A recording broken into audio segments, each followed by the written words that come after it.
It's been one of the game's longest-running sores. The scrum engagement process has infuriated and frustrated players, coaches, fans and pundits in equal measure. One of the most worrying aspects of the impact of the hit has been its effect on player welfare.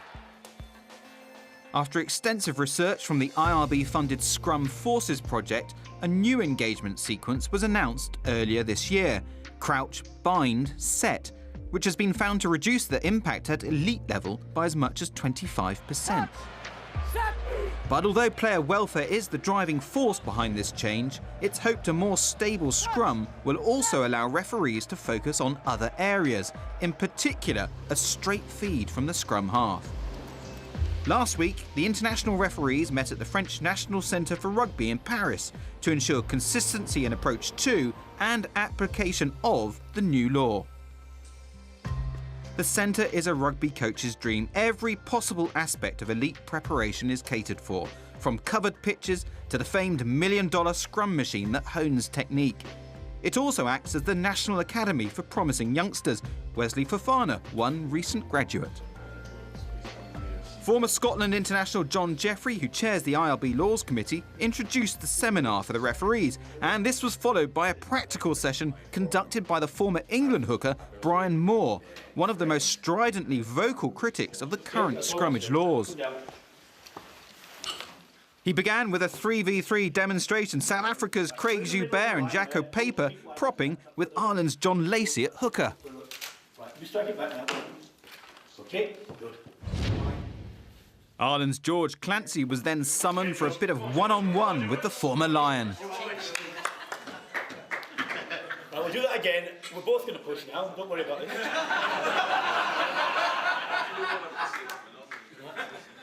Fine.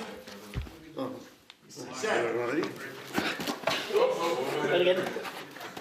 Yes, come on, George. Go, George. Careful, George. Right. Try and twist him in. And then the whole elite panel was summoned. There were some classic matchups, Wayne Barnes packing down against Steve Walsh. It was evens between Alain Roland and Joubert, but Romain Poit definitely had the upper hand over Chris Pollock. Stand up. Stand up.